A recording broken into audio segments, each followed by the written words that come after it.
Bonjour ou bonsoir, pépitoriens, pépitoriennes. Comme d'habitude, nous commençons cette émission par notre disclaimer pour vous rappeler que dans aucun cas nous ne donnons de conseils sur cette chaîne, sur ce média et sur cette émission. En particulier, faites-vous votre avis, faites les recherches. Attention, trader comporte des risques.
L'idée globale, elle est relativement simple, c'est de montrer et de faire l'analyse d'un titre de manière quasiment nue. Donc faire sur Twitter, les graphes que je publie, si tu veux, ils sont quasiment graphes nus, hein, c'est-à-dire une MM200, une MM10 de temps en temps, voilà. Mais sinon, l'idée globale, c'est de toute façon, c'est de faire ressortir les prix avant tout. Mais après, si tu veux, derrière, en effet, je suis aidé par un petit peu de, comment dirais-je, des screeners, etc., que j'ai codé moi-même et que j'ai voilà, que j'ai confectionné moi-même, etc., pour me balayer une certaine partie. C'est ce que je t'avais un petit peu expliqué lors de la première interview. Je t'avais dit, en fait, l'idée, en fait, c'est d'essayer d'avoir pratiquement, je te parle de swing, hein, bien entendu, c'est l'idée d'avoir tous les soirs des configurations techniques potentielles pour les prochains jours. Que tu sois dans un marché haussier, neutre ou baissier, tu vas faire appel à tel ou tel screener qui va te montrer telle ou telle chose. Dans un marché baissier, tu vas chercher un screener d'excès baissier. Ouais. Dans un marché haussier, tu vas chercher un screener avec des breakouts. Ouais. Dans un marché entre deux, tu vas chercher peut-être des retournements de tendance ou des retours à la tendance majeure, etc. etc. Donc l'idée, en fait, c'est toujours d'adapter ton trading, et ça je crois que c'est la principale chose, en fait, c'est d'adapter ton trading en fonction du marché. Et alors, il y en a beaucoup qui vont te dire, et ils auront raison, moi, dans un marché qui est baissier ou qui n'est pas terrible, je ne trade pas. Comme ça, je préserve mon capital, etc. Et franchement, c'est une bonne idée. À ceci près que il y a des inconvénients, puisque tu n'es plus au contact du marché, que tu le veuilles ou non, hein. Si tu arrêtes tu le sais très bien, hein, puisque tu es concerné, quand tu arrêtes de trader pendant 1 mois, 2 mois, quand tu reviens, c'est dur. Ouais. C'est dur parce que tu n'as pas le pour de marché, tu ne sais pas si le marché est nerveux, pas nerveux, s'il est haussier, pas haussier, etc., etc. Donc moi, je suis toujours pour trader. Je suis toujours pour être dans le marché, alors sauf un crash, évidemment, tu peux rien faire d'autre, hein. Mais sinon, je suis quand même pour être dans le marché. Alors, plus ou moins investi, hein, peut-être que dans un bon marché, tu vas être investi à 90%, et dans un marché pas beau, tu vas être à 30 ou 35%, mais je suis toujours quand même favorable à être dans le marché. Et ça, après... Très intéressant ce que tu dis. Là, je rebondis avant de partir ailleurs, parce qu'après j'ai oublié ce que je voulais dire. On avait fait une interview, un débat avec Ben et Michael. Justement, le sujet, c'est est-ce qu'il faut adapter sa stratégie suivant le type de marché? Moi, je pense que oui. Mais eux, enfin, il faut faire un petit résumé de l'émission. Ben et Michael, ce qu'ils disaient, c'est que nous, on a une méthode qui marche, mais à 100%. Et Ben, il disait, ça me fait rien de perdre. La seule façon, c'est que, comme ma méthode à moi, je l'identifie et elle marche, quand le marché est avec moi, ma méthode, je gagne beaucoup. Oui. Et quand le marché est contre moi, je réduis mes positions et je perds peu. Mais il dit, je ne veux surtout pas changer de méthode parce qu'elle marche. Ouais, mais ils disent ça, et en effet, je comprends. Mais si on va au plus profond de leur méthode, et puis moi, avec Mika, je vois ce qu'il fait au quotidien, forcément, maintenant, avec le salon. Mika trade de tout. Il trade des titres haussiers, des titres baissiers, donc finalement, il s'adapte aussi à plein de choses. Ouais. Il te dit qu'il a toujours la même méthode, mais en fait, sa méthode est sur plusieurs marchés et sur plusieurs tendances. Mika, il trade des achats sur support, mais il trade aussi des breakouts, etc. Alors Ben, je connais pas Ben, donc je sais pas exactement comment il trade, mais par contre, Mika, finalement, lui qui dit de lui-même qu'il a un trading assez monocorde, finalement, quand tu t'aperçois que quand tu trades avec lui, finalement, il n'a pas du tout un trading monocorde. Il est capable de faire de tout. Et il fait de tout, c'est pour ça qu'il a tant d'ordres dans la journée, parce que sûr. Ça peut être un excès baissier, un excès haussier, un breakout, un rebond, un retournement, une bougie, tu peux de tout, quoi. Bien sûr. Et lui, c'est même pire, c'est que dans une même journée, dans un marché avec une belle journée haussière, il va quand même te prendre des titres en excès baissier. Ouais. Mais c'est un peu du FOMO quand même. Faut dire les choses comme elles sont, c'est un peu du FOMO quand même.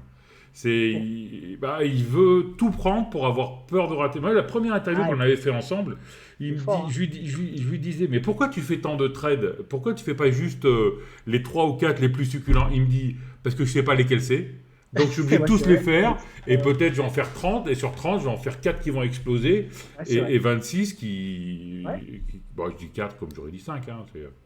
C'est la fameuse... bonheur, c'est pour ça. C'est la fameuse loi de Pareto qu'on disait tout à l'heure. Il sait qu'il va prendre 10 trades, alors il en prend plus en l'occurrence, mais il sait qu'il va prendre 10 trades et que sur les 10, il y en a 2 qui vont exploser, 2 qui vont être flat, 3 perdants, 3 gagnants, quoi. Léger. Donc voilà, et les 2 qui vont lui faire sa journée, quoi. Donc c'est ça. C'est clair. C'est sa grande force. Et si tu veux, donc pour en revenir aux indicateurs et aux screeners, en fait, moi mon défaut, je pense que je suis pas le seul, mon défaut, c'est la psychologie des marchés, c'est être capable de tenir des positions, être capable de pas couper trop vite, etc., etc. Et donc, si tu veux, j'ai construit un certain nombre d'indicateurs qui vont me permettre d'avoir des repères et de tenir ces repères-là. Voilà. Comme je vais le montrer tout à l'heure, j'ai codé un indicateur de money management. Et cet indicateur de money management me permet de me montrer mes objectifs théoriques, mes stops théoriques, etc. Et ma taille de position en fonction de mon risque, etc., etc. Il me calcule tout automatiquement sur ProRealTime. Donc voilà, tout ça pour en fait ne pas calculer, de ne pas me poser la question, ah mais attends, est-ce que je ne mets pas plus gros parce que je sens bien le titre? Parce que en fait c'est ça, finalement, on fait tous pareil.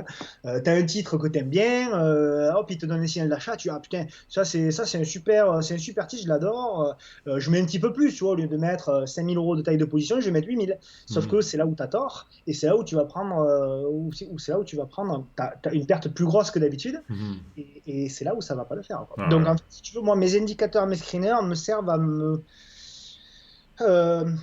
me restreindre à un certain nombre de choses ou de types d'actions à trader, et en fonction de ça, je suis limité à ce que je vais trader, et ça va m'éviter de faire des conneries comme j'en fais encore, tu vois. Il y a 2 jours, moi j'avais un swing sur Ritech, j'ai pris ma fessée. Mais là tu peux pas savoir. Tu peux pas savoir, mais bon, t'es sûr. Ça tu peux pas savoir. C'était belle. Ouais. La config était belle, honnêtement. La config sur Ritech, tu vois, la config, on l'avait analysée dans une vidéo d'eau, la config était belle. Ils annoncent une mauvaise nouvelle, tu prends moins 51 à l'open. Qu'est-ce que tu veux faire? À part faire des allers-retours, heureusement, en plus, c'est la repartie, ça m'a permis de faire 2-3 allers-retours, tout ça. Mais sinon, t'es mort. Si t'as pas adapté ton money management, bon, moi, ça va, c'était 4 ou 5% de mon portefeuille, donc bon, ça va. Mais enfin, 4 ou 5% de ton portefeuille, tu prends moins 50, ça fait moins de 2,5 quand même. Tu te remets pas le lendemain, je suis désolé.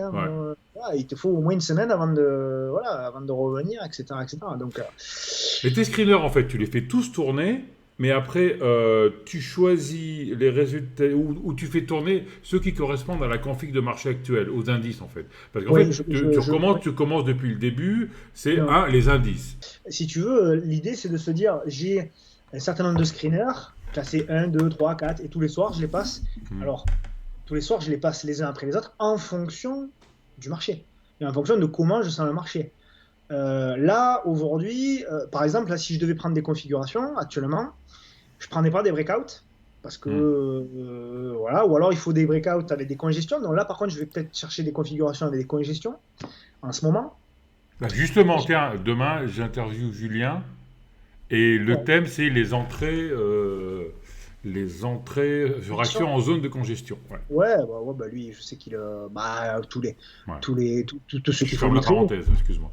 Ouais, non, mais tous ceux qui font du trading, ils cherchent toujours les congestions. Pourquoi? Parce que la congestion te permet d'avoir un stop loss relativement court et une invalidation relativement courte. Tu sais que moi, il m'a fallu 2 ans pour trouver ça, hein. Et quand tu fais ça, tu fais un gros pas en avant, hein. Et c'est un... Tout le monde qui sait trader le fait, hein. Mais c'est la différence entre un vrai trader enfin, bon, quelqu'un qui sait trader, quelqu'un qui trade, quoi. C'est la base, quoi, la zone de congestion. Bah, si tu fais de l'investissement, Oui. tu vas faire comme ce que fait Jonathan dans ses magnifiques vidéos. Il te donne des zones, des grosses zones hebdomadaires, voire mensuelles. Il te dit, bon, ben, vous en prenez un peu là, un peu là, un peu là, parce que c'est une belle action avec des bons fondamentaux, ou un bel actif qui monte depuis 100 ans, c'est le SP 500, etc., etc. Donc à ce moment-là, tu vas accumuler sur des zones importantes et tu vas fermer les jeux, entre guillemets, hein. Tu vas moyenner, mais c'est pas vraiment le terme, parce que ça fait partie de ta stratégie. Donc là, ok, très bien. Mais du moment où tu fais du trading, et là aussi, c'est très intéressant, parce que euh, moi, je regarde toutes les vidéos de Trado. Hmm. Et celle que je préfère, c'est celle sur action. Forcément, parce que moi, je traite des actions. En majorité, des actions.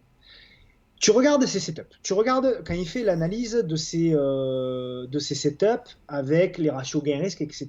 Tu t'aperçois de quoi? Tu t'aperçois qu'en fait, tu sais, il fait tout le temps le ratio. Alors, si vous avez le ratio de 1 pour 1, 50% de réussite, vous gagnez 2000 Hmm. euros. Un ratio de 1 pour 2, machin. Et tu t'aperçois que le plus rentable, c'est toujours quand il a un taux de réussite entre 35 et 40% et qu'il a un ratio de 2 Hmm. pratiquement à chaque fois. Tu t'aperçois que quand il a un taux de réussite de 50 à 60%, généralement, c'est très peu rentable. Et c'est quand il diminue son taux de réussite, mais qu'il augmente son ratio gain-risque et qu'il le monte souvent à 1,5 voire 2, qu'il là, il optimise. Et généralement, 3, ça fait un peu beaucoup. Et Hmm. généralement, à partir de 2,5, hop, comment dirais-je, ton gain ne vient pas compenser ton taux de réussite Hmm. qui baisse. D'accord. Donc, tu t'aperçois en fait au final, quand tu regardes, pareil, Christophe a fait une super vidéo là avec l'ATA, etc. Il le prouve. Si juste tu achètes n'importe quand et tu fais une perte de 1 pour un ratio et tu vas chercher 2, tu ne seras pratiquement Comment pas j'aime. perdant Ouais. sur du long terme. Ouais. Si tu coupes tôt et tu sais porter tes positions, tu peux pas perdre. D'ailleurs, le money management, c'est bien que tu montes ton screen en money management, parce que je discutais, je crois que Tu c'était peux avec perdre, Christophe, il me disait, quelqu'un qui trade mal et qui a un bon money management peut gagner. et il gagnera plus d'argent que quelqu'un qui Ouais. traite super bien et qui a un Mm. mauvais money management, pardon. Et oui, parce que celui qui a un mauvais money management, pardon, et à un moment donné, il va faire une erreur, malheureusement. Il va faire un Euritech. Il va Ouais. faire un Euritech avec 40% de son portefeuille dessus, et là, c'est fini. Ouais. Enfin, c'est fini. Mm. Tu comprends ce que je veux te dire? Ou Il quelqu'un a qui fait va moins monnayer à 20, la baisse, ou qui va dire, bon, ben, j'attends un il va peu, faire ça moins va 20. Tu vois, remonter, aujourd'hui, pas Euritech, vendu, je pas crois que je perdu. vais regarder vite fait en rentrant du boulot, mais pour te montrer l'indicateur de money management que j'ai. Parce que tu as beaucoup d'indicateurs, tu as beaucoup de screeners, tu as beaucoup de... Ouais.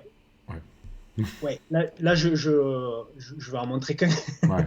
Je vais en montrer qu'un, mais grosso modo, bon, tu vois, par exemple, je te prends Vivorion, qui est. Alors, bon, il faut faire gaffe à Vivorion, hein, c'est pas. Bon, c'est soumis aux news et tout, bon, bref, mais la configuration est pas mal.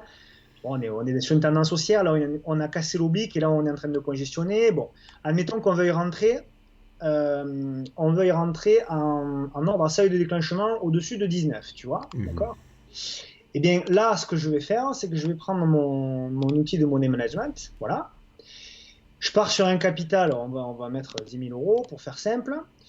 Je vais dire que mon point de in, il va être à 19, d'accord? Je vais indiquer un niveau de risque de 1%. Mon niveau de stop, il va être de 1. 1, c'est la volatilité, la volatilité moyenne que j'ai réglée au niveau de l'ATR. Et ratio, c'est 2. Donc, je vais chercher Le niveau de stop, c'est quoi? C'est 1% ou un... 1%. Oui, Ouais. 1% de mon capital. Ouais, 1% de mon 1% capital. du capital, oui, bien sûr. Oui. Ok. Ouais. Ça veut dire que mon degré de risque, si mon stop loss se fait taper, ce sera 1%. D'accord. D'accord? Et en fait, quand je vais activer mon outil, tu vois, voilà, automatiquement à l'écran, il me dit. Alors, il me donne la position max. La position max, c'est la position qui est calculée pour la liquidité. C'est une position que c'est un truc que j'ai codé, si tu veux, pour faire simple, en fonction des volumes, en fonction des volumes sur les 50 derniers jours, etc., etc., etc. Bon, bref. Et en gros, il me dit, voilà, si tu veux sortir tranquille s'il y a le feu sur Vivorion, bon, c'est toujours très prudent. Hein. Moi, je suis toujours très prudent, mais il me dit, en gros, si tu veux sortir tranquille, si à un moment donné, il y a le feu, il te faut mettre une position maximum de 3 300 euros. Ton objectif en euros, il sera de 200 euros. Ton stop en euros, il sera de 100 euros. Forcément, Mhm. 1% de 10 000 euros. Ton ratio risque-reward, il est de 2. Donc, ça voudra dire qu'il va te falloir acheter 148 titres. Ton objectif premier pour atteindre ton ratio, il va être à 20,35 €. Tu vas acheter à 19 euros. Ton invalidation, donc ton stop loss, il va être à 18,32 €, soit 3,5%. Et la taille de ta position, ce sera de 2812 euros. Mhm. Et si tu veux, quand tu zoomes, il va me montrer en rouge et en vert. Donc en bleu, tu as l'entrée. Tu vois, la ligne bleue, là, c'est l'entrée à 19 euros. La ligne rouge, c'est le stop loss calculé par rapport à la volatilité. Et la ligne verte, c'est l'objectif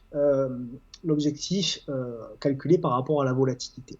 D'accord. Donc, si tu veux, ça, c'est un outil qui va me donner une idée globale de ce que je dois aller chercher, etc. Et après, en fonction du graphique, je vais voir si cette idée que l'outil me propose correspond à des objectifs techniques, théoriques, etc., etc., en fonction de mon analyse technique. Voilà. D'accord. Ok.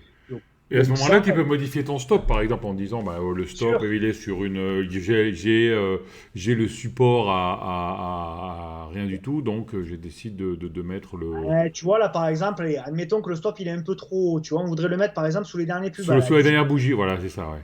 Ouais. Voilà, et bien à ce moment-là, j'augmente mon niveau de stop. Tu vois, je vais le mettre à 1,3 par exemple. C'est un peu long, désolé.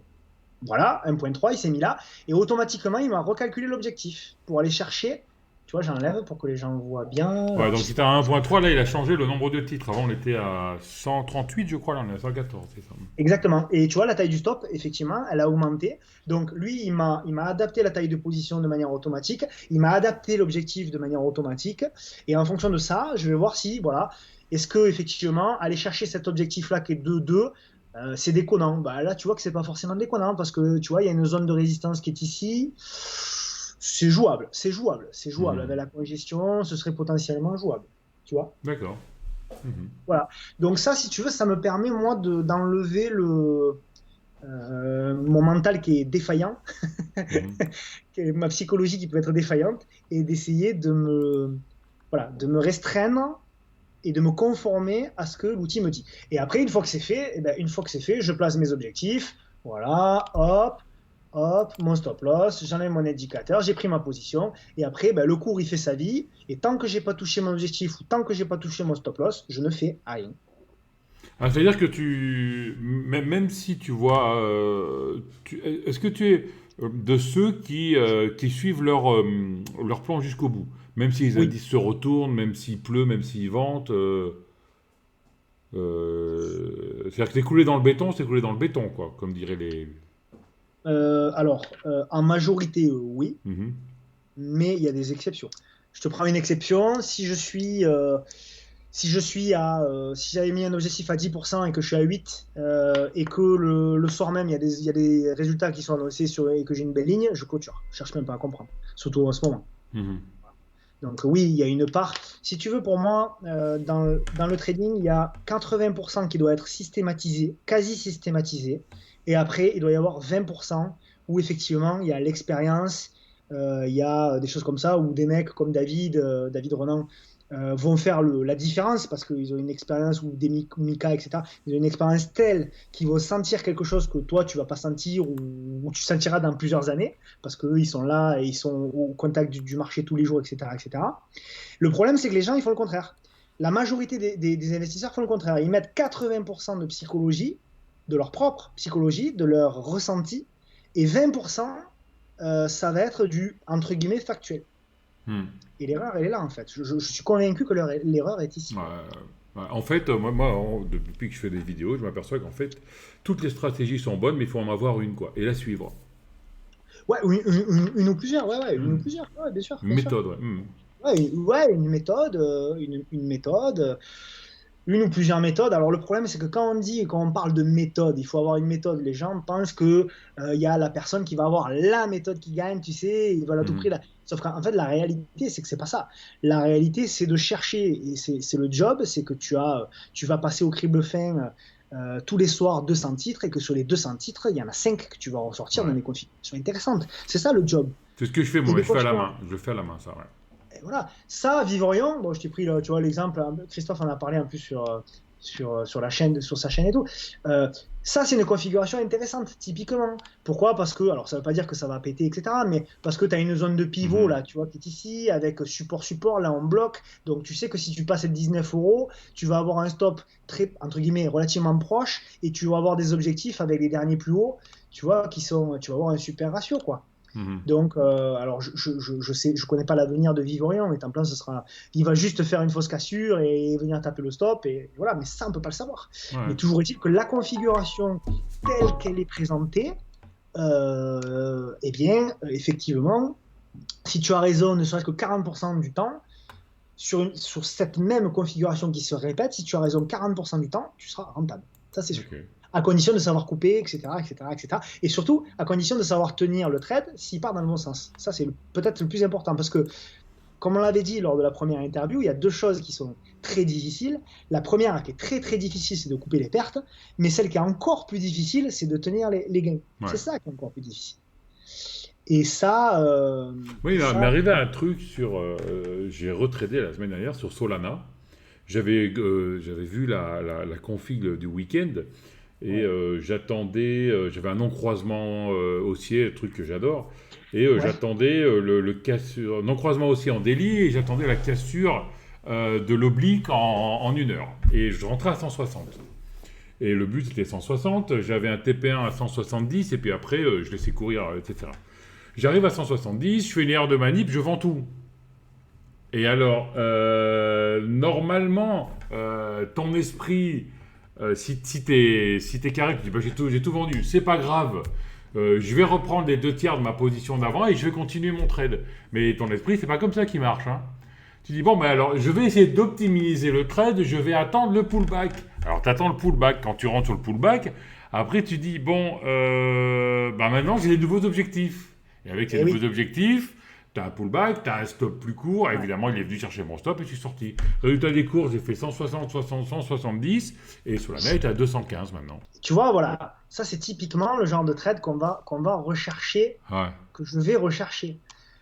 Là, nous, on était rentré à la cassure des 5,5 au-dessus de la bougie, là, pour plusieurs raisons, parce qu'on avait une belle zone de support, là, tu vois, ici, là. Et on avait une étoile du matin.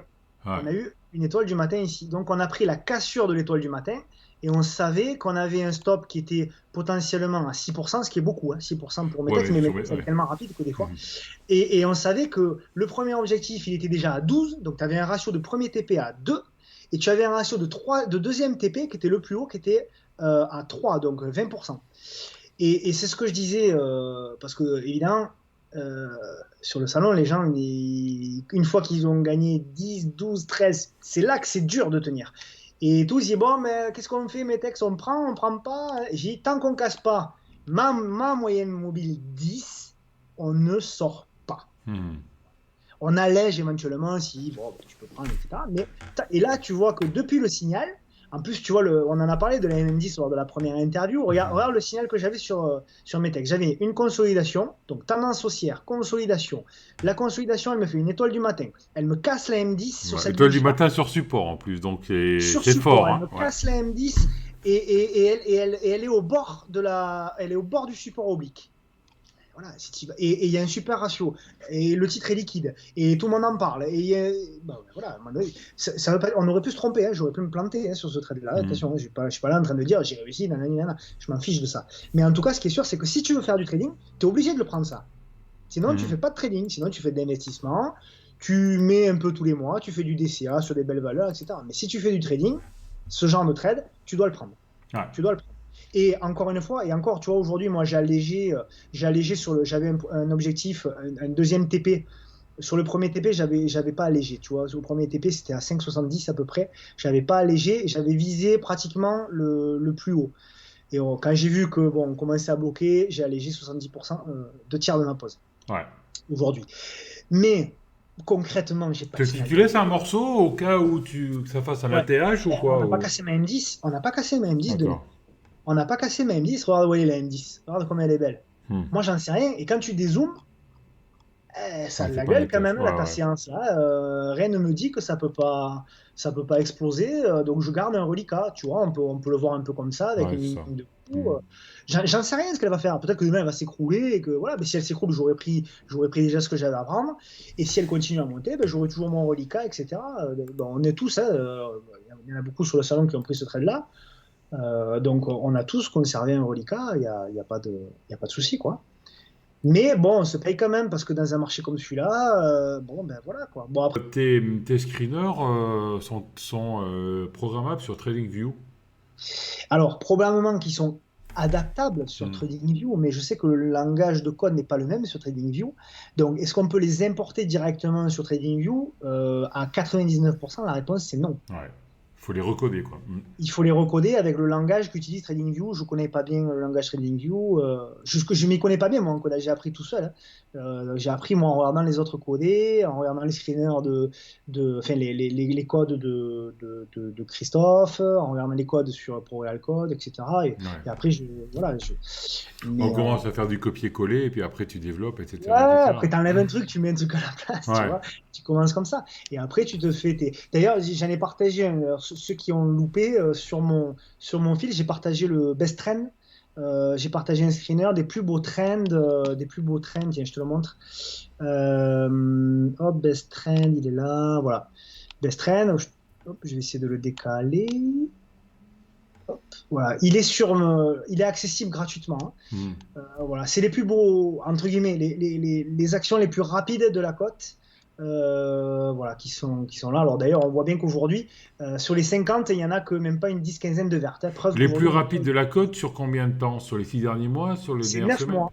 C'est à peu près 9 mois. C'est une moyenne sur 9 mois. C'est-à-dire celles qui ont fait la plus grosse progression sur 9 mois, c'est ça? Ouais, alors c'est un peu plus compliqué que ça. C'est la plus grosse progression stable sur 9 mois. Parce que c'est des moyennes.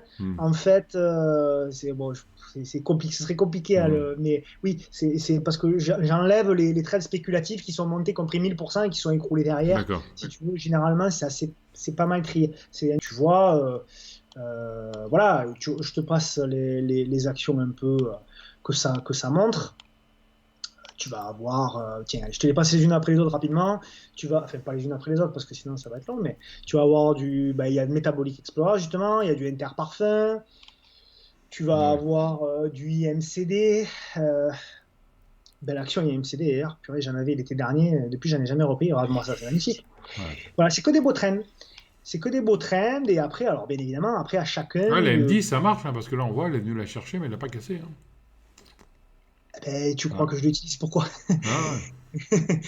Oui, alors ça marche pas tout le temps, bien évidemment, il n'y a rien qui marche tout le temps, mais il faut un repère. C'est ce que j'explique tout le temps, c'est qu'il faut un repère. Il n'en faut pas 50, il en faut un repère pour acheter, un repère pour vendre. Voilà. Il faut un signal d'achat, un signal de vente. Grosso modo, et après c'est à chacun de se trouver sa méthode. Et après, si tu veux, je suis cadré donc avec les screeners. Alors tu vois, alors celui-là je ne l'ai pas partagé parce que je ne peux pas tout partager, et puis voilà. Mais si tu veux, j'ai le même best trend en conso. Donc j'ai toutes les actions qui ont le plus progressé. Alors pour te répondre à tout à l'heure, parce que tu m'as dit sur quelle période, je t'ai dit 9 mois.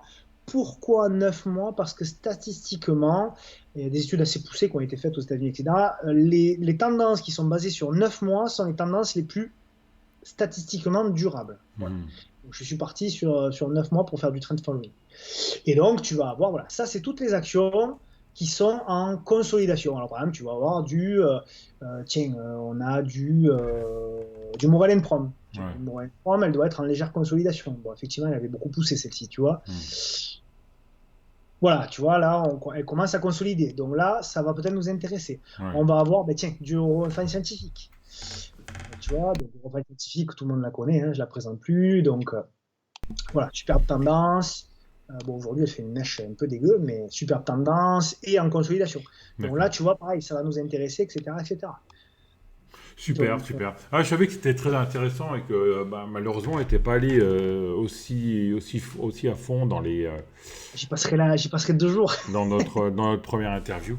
Ok. Merci Tino, merci. Bon, merci à tous alors. Comme d'habitude, mettez des pouces bleus, laissez des commentaires, abonnez-vous à la chaîne. Et suivez bien les actualités de Pépitor parce que j'ai des surprises. Ça va arriver normalement dans 2 semaines. Il y aura une première surprise. Et puis après, j'espère que ça va s'enchaîner jusqu'à Noël. Merci, ciao à tous. Ciao Tino. Salut Denis, bonsoir tout le monde. Ciao, ciao. Ciao.